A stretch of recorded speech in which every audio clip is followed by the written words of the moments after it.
वडोदरा महानगर पालिका के पदाधिकारियों ने 2 साल पहले 11 सितंबर को पदभार संभाला था। तब वडोदरा महानगर पालिका के पदाधिकारियों के कार्यकाल को 2 साल पूर्ण हो चुके हैं। तब इस मुद्दे को लेकर स्थायी समिति के चेयरमैन डॉक्टर शीतल मिस्त्री ने प्रतिक्रिया दी है। दरअसल स्थायी समिति के चेयरमैन डॉक्टर शीतल मिस्त्री ने अपने कार्यकाल के दौरान वडोदरा शहर में कौन-कौन से विकास लक्षी कार्य हुए हैं और आने वाले वक्त में कौन-कौन से विकास से जुड़े हुए कार्य वडोदरा शहर के लिए किए जाने वाले हैं, इस बारे में जानकारी दी है। तब आइए सुनते हैं इस बारे में स्थायी समिति के चेयरमैन डॉक्टर शीतल मिस्त्री का क्या कहना है। वडोदरा महानगर पालिका 11 સપ્ટેમ્બરે નવા બોર્ડના પદાધિકારીઓએ કાર્યભાર સંભાળ્યો હતો।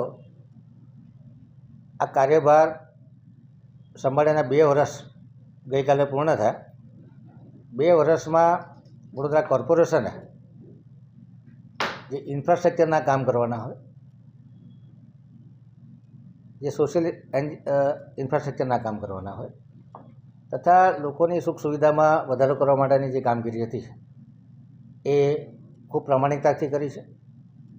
ઉડીને આંખે વળગે એવા કામોની વાત કરીએ તો 100 દિવસની અંદર વિશ્વામિત્રી પ્રોજેક્ટમાં વિશ્વામિત્રી રિવાઇવલ પ્રોજેક્ટ પૂર્ણ કરવામાં આવ્યો। વિશ્વામિત્રી નદીના પટમાંથી લગભગ લૂઝ સોઇલનું માપ ગણીએ તો 23 લાખ ઘનમીટર કરતાં વધુ માટી કાઢવામાં આવ્યું। 246 હેક્ટર જેટલું જંગલ કટિંગ કરવામાં આવ્યું અને વિશ્વામિત્રી નદીની કેપેસિટી જે 750 ક્યુમેક હતી એમાંથી 1140 ક્યુમેક કરવામાં આવી।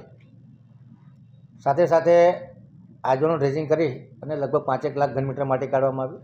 એવી રીતે પ્રતાપપુરાનું ડ્રેજિંગ કરીને એમાંથી 15 લાખ ઘનમીટર માટી કાઢવામાં આવી છે। દેણાનું નવું સરોવર બનાવ્યું છે। અલગ અલગ ઝોનની જે નેચરલ કાંસો હતી એનું રિસેક્શનિંગ, વાઇડનિંગ, જંગલ કટિંગ કર્યું છે। સાથે જે કવર્ડ પાકી કાંસો હતી એના 500 કરતાં વધુ જગ્યાએ સ્લેબ તોડી અને એનું પણ ડિસિલ્ટિંગ કર્યું છે। પાણીની વાત કરીએ તો રાયકા ખાતે WTP મંજૂર કર્યા છે, નિમેટા ખાતે 2 WTP મંજૂર કર્યા છે। આગામી સમયમાં જે કામો કરવાના છે એના પણ 1840 કરોડ DPR બનાવી અને રાજ્ય સરકારમાં મંજૂરી અર્થે મોકલવામાં આવ્યા છે। ખાસ કરીને પોઈચાનો નવો WTP બનશે, અનગઢનો નવો WTP બનશે। સિંધરોડ ફેઝ 2 અંતર્ગત બીજા 150 MLDની કેપેસિટીમાં વધારો કરવામાં આવશે। ધોળકામાં 50 MLDની કેપેસિટીમાં વધારો કરવામાં આવશે। કપુરાઈ પાસે કેનાલ બેઝ 200 MLDનો નવો WTP બને એટલે 2050માં 1495 MLDની જરૂર પડે એ કામ આવનારા 2 થી 3 વર્ષમાં પૂર્ણ કરવામાં આવશે।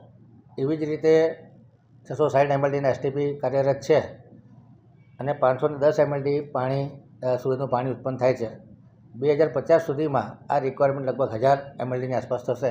એ પણ આવનારા 1-2 વર્ષમાં નવા જે STP છે, ખાસ કરીને આટલાદરના 2 STP છે, કપુરાનો 1 STP છે અને છાણીનો STP છે, આને રિનોવેટ કરી અને STPની કેપેસિટીમાં વધારો કરવામાં આવશે। વડોદરા શહેરમાં માંડવીનો દરવાજો જે જર્જરિત થયો છે એને રિપેર કરવા માટેની ટેન્ડરિંગ પ્રક્રિયા પતી ગઈ છે। લાલ કોર્ટમાં એક્ઝિબિશન કમ મ્યુઝિયમ બનાવવાનું જે કામ છે એ પણ મંજૂર કરી દેવામાં આવ્યું છે। આગામી સમયમાં ન્યાય મંદિરનું કામ પણ મંજૂર થાય એ પ્રકારના આયોજન છે। 4 ઝોનમાં સ્વિમિંગ પૂલ બને, 4 ઝોનમાં લાઇબ્રેરી, યોગા સેન્ટર બને અને સોશિયલ એન્જિનિયરિંગ માટે દરેક વોર્ડમાં 3-4 પ્લોટો આઈડેન્ટિફાઈ કરી એનું ફેન્સિંગ કરી અને એને ઈયરમાર્ક કરવામાં આવે કે આ પ્લેગ્રાઉન્ડ તરીકેનો ઉપયોગ કરવામાં આવશે। हमसे जुड़े रहने के लिए हमारे YouTube चैनल को सब्सक्राइब करें और नई वीडियो की नोटिफिकेशन के लिए बेल आइकॉन को दबाएं।